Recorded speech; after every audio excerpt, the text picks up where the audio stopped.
and welcome to the Johnson Fitness and Wellness Podcast. My name's Jay, I'll be your host, and today I have the privilege of being joined by Luke Newton, a home fitness and wellness specialist. Luke, say hello.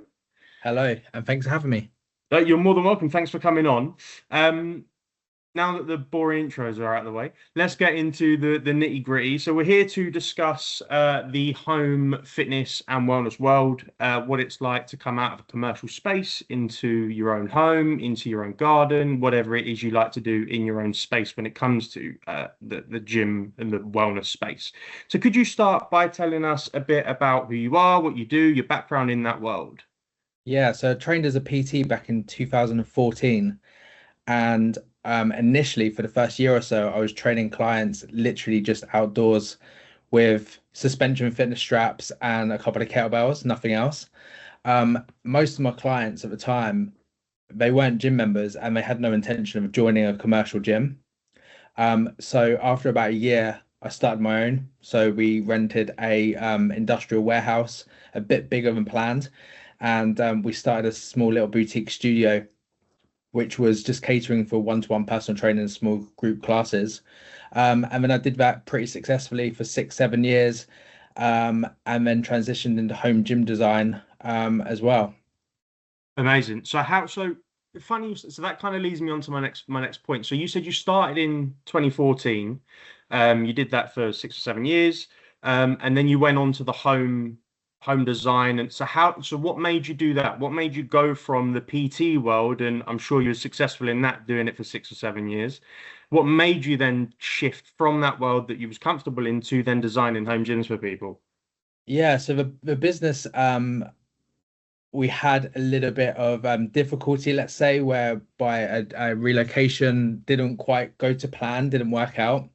And so I was a little bit stuck for a little while. And I'd been talking about getting into home gym design for months.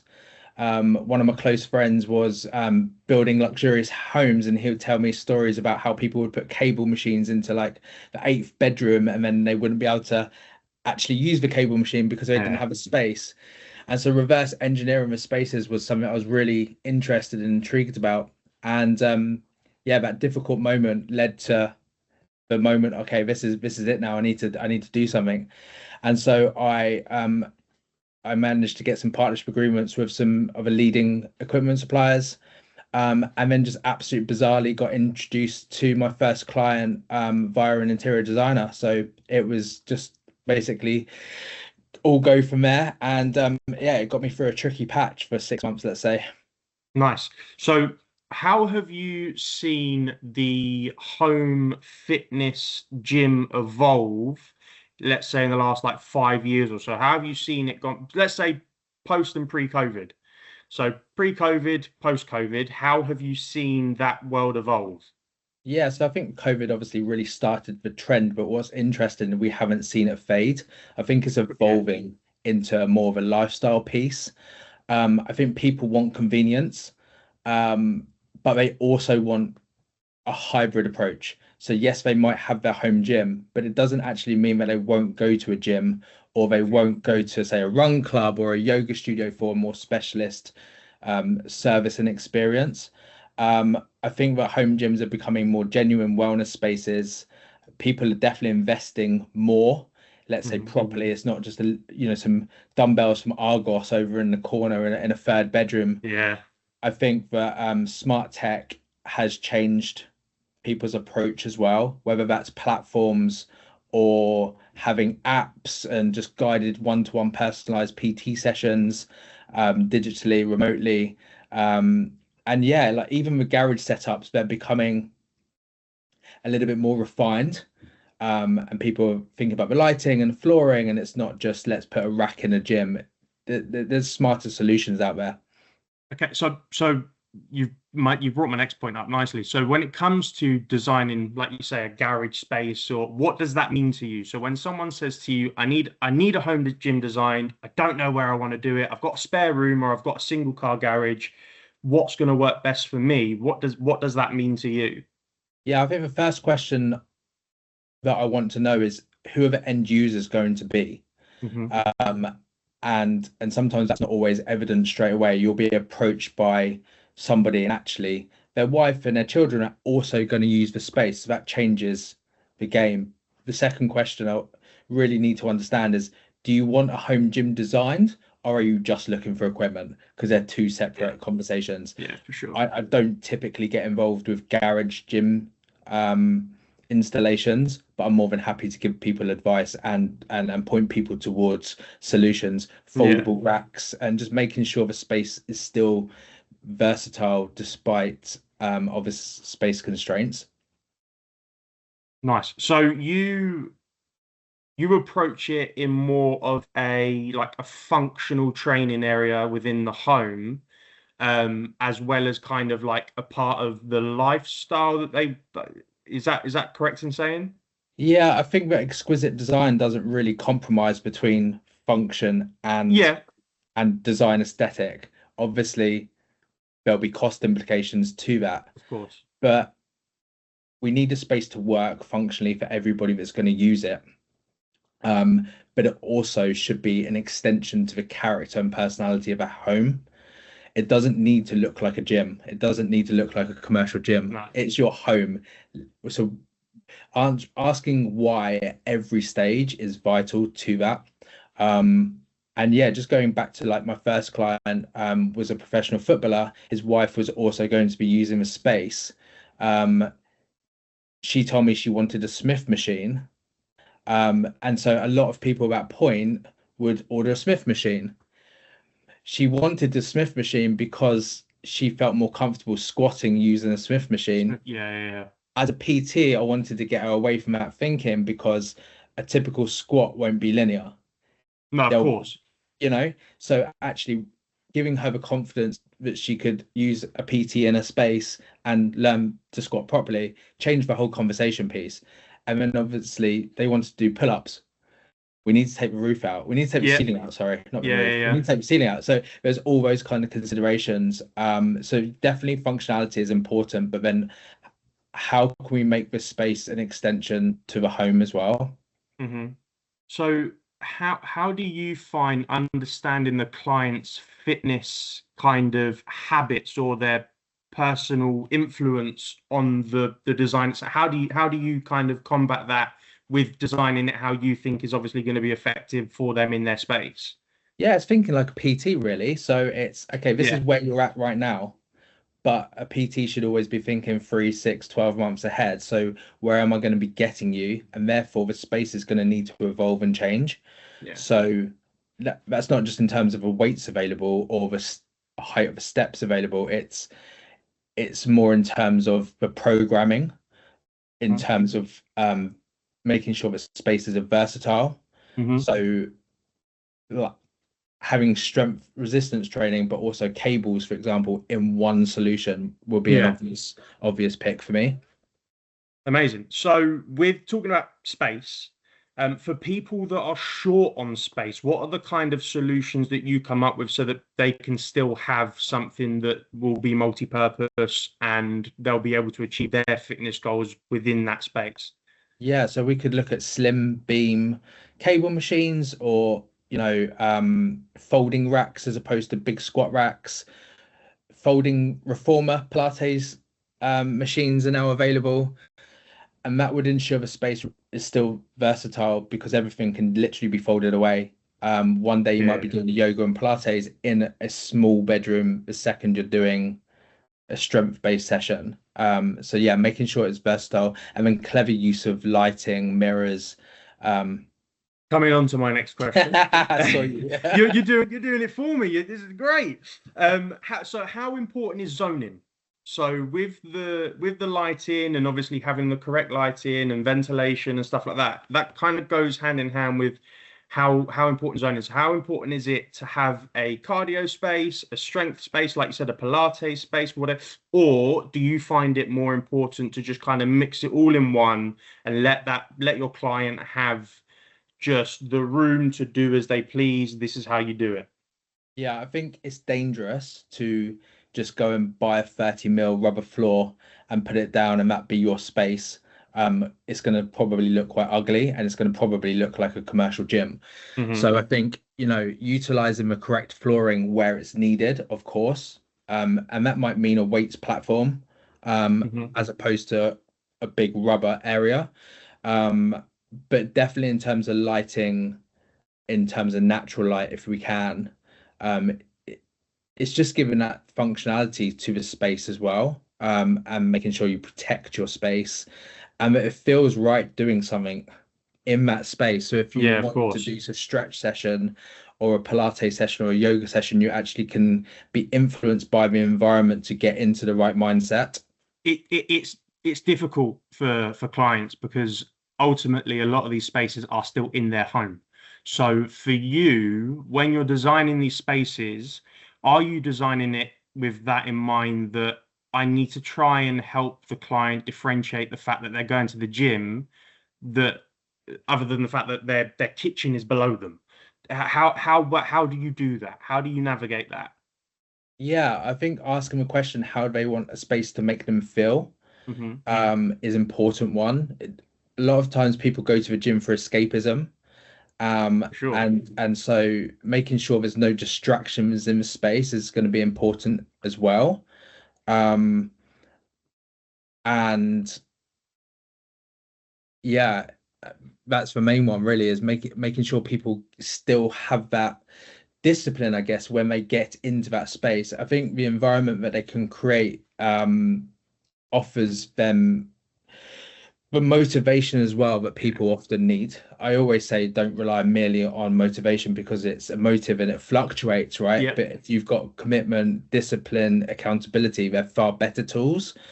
But actually, a space and environment can motivate us, and making sure, we feel at home in those spaces, which is at the end of the day going to be way more likely than going to a gym where every time you walk through the doors, you Yeah. don't know what to expect or whether you're going to be able to kind of deliver your session as you envisaged it because of the equipment that's available to you.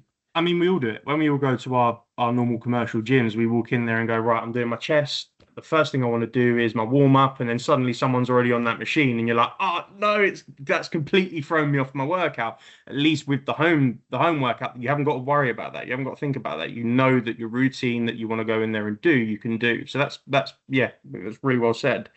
So when designing, do you have adaptility in mind in the sense of obviously you're designing well I say obviously I imagine you're designing some gyms for people that are well versed in the gym world, that have been doing it for 10 years, they're at a certain stage in their life, they're in their physical capabilities, but you're also designing for people that are first timers that have never had a home gym. So how do you kind of do that? How do you design with the adaptility of this person is going to they're starting their gym life and their fitness journey now? How can we design it so that in 3 years time we can level it up a little bit? Yeah, there's always the education piece, and there's always the battle against, people just getting in their comfort zones and plateauing. So even somebody Mm, that's been going to the gym 10 years, they're still going to need that ongoing kind of challenge. I was speaking to somebody recently who, was in the later years of their life, and had started going to the gym for the first time yeah. because it was underneath him.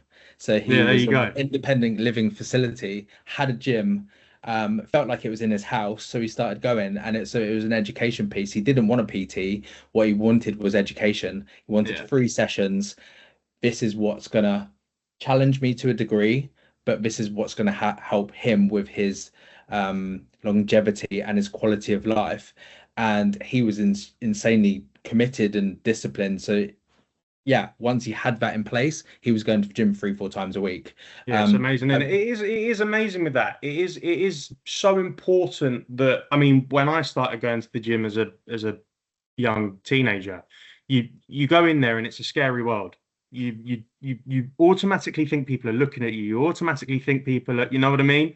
And yeah. it is just the education that people like to know that actually it's a safe space. Everyone's there to help you. Everyone, it's yeah, that's yeah. So sorry, sorry, Yeah, carry no, on. there's common goals there, and I think it's important to get out of our own way and to understand that most people don't care. Yeah, Like but that, most but people then really bringing don't care. bringing that back to um bringing that back to the home gym side of things, it's also because there are a lot of people that have that anxiety about it that can't, no matter what you do in a commercial gym, you will naturally just assume someone's looking at you and judging your form and oh my God, they're only doing 14 kilos bicep curls instead of 20 kilo bicep. Do you know what I mean? And that kind of Yeah, thing. yeah. It really helps to have that home space where you know that there's no one looking at you, there's no one judging you, and you can really just push yourself to your own strengths. But conversely, that can still happen in a home gym. For example, I'm unconditioned for me right now.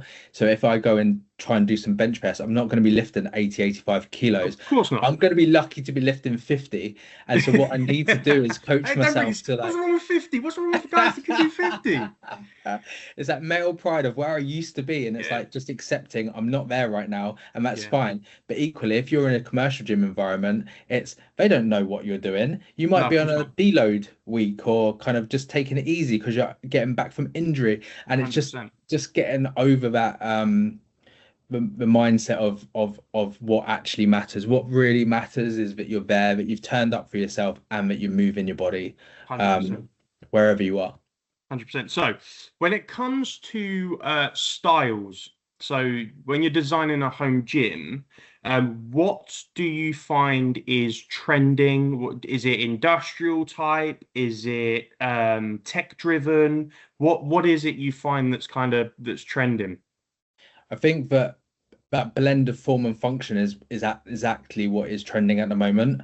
Um, and I think that there's a race from a lot of equipment suppliers at the moment to look more aesthetically pleasing. Mm, Whereas in the past, there was maybe one or two companies that actually put design first. yeah. Um, and and so yeah, that's the main trend I'm seeing right now, as well as connected data and wearables.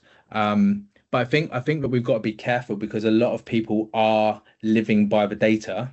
Hmm. That's fine, but an awful lot of people just want to be aware of it Yeah. from a kind of I want to be conscious of it, but I'm not going to live every step of my life according to the data. And I think that wellness is at an important pivotal moment right now where we make sure we don't kind of go off in this direction where we think that everybody's on the journey of data being integrated to every part of our life, and that will just leave people behind. It will Hmm. become a barrier to participation Yeah, for and sure. belonging.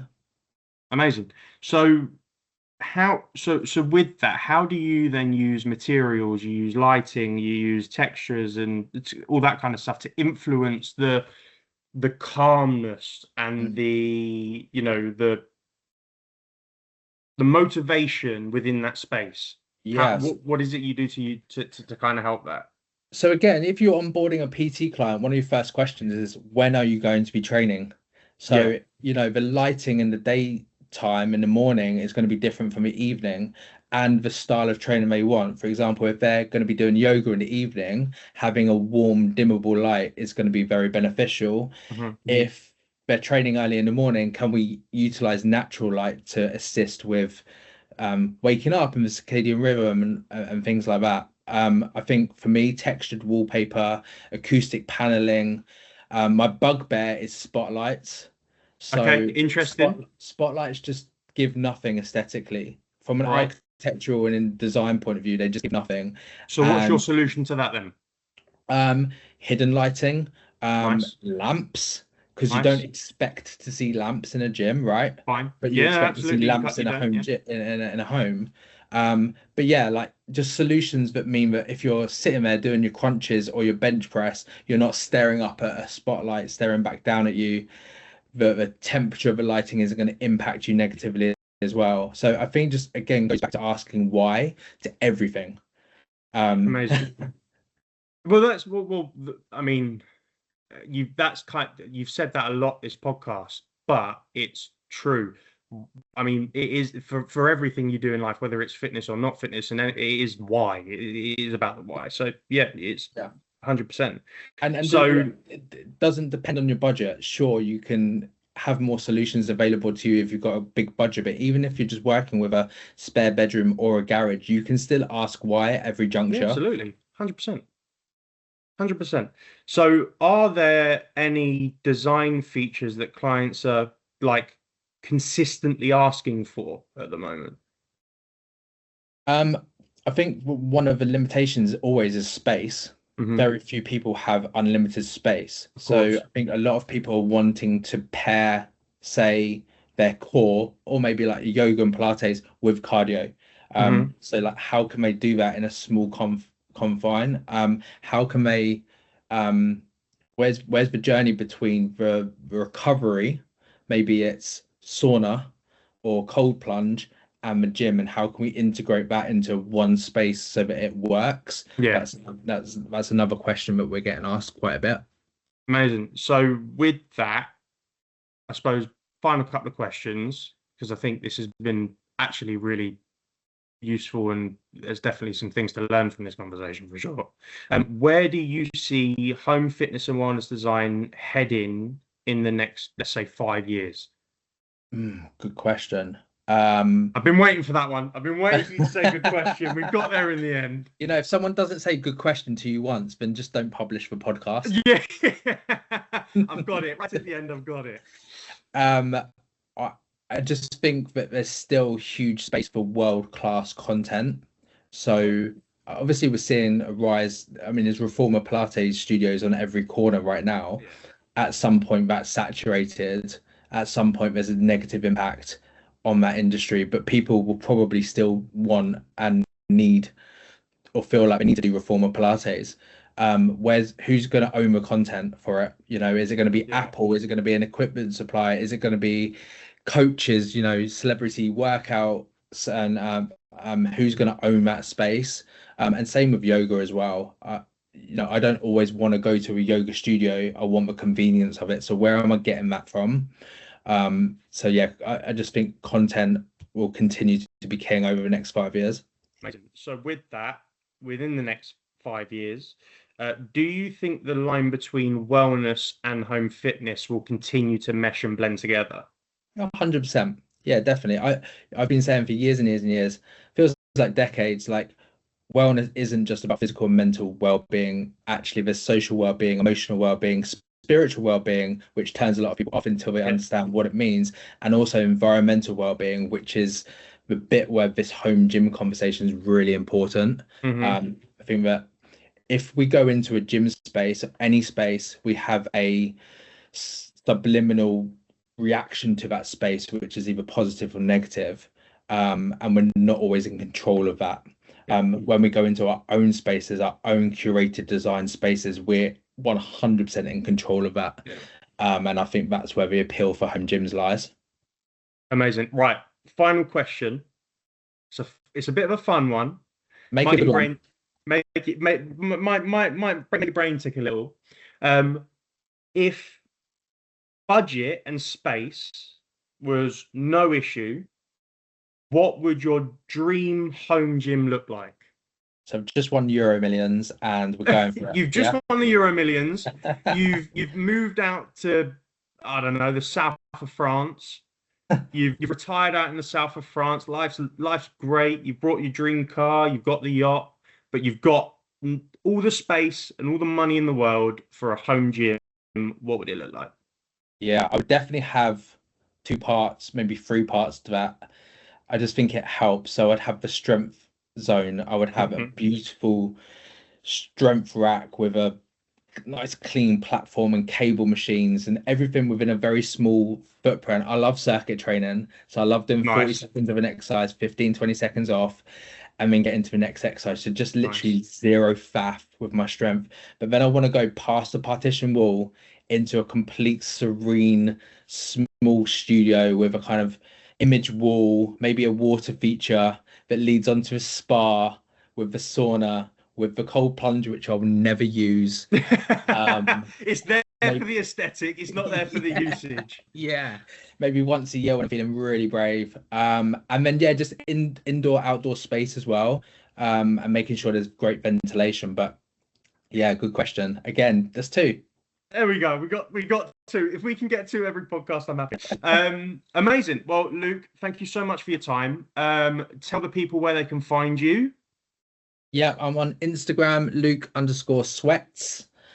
I'm the sweatiest person anyone will meet. So yeah, Luke_sweats. Makes And I'm sense. also on LinkedIn. So find me there. I'm Luke Newton on LinkedIn, not Luke Amazing. Sweats. I'll make sure we pop your tags in the descriptions. But yeah, again, thank you so much for your time. It was a real pleasure to talk. And yeah, thanks again. Amazing. Thanks, Jay. Thanks for having me. You're always welcome.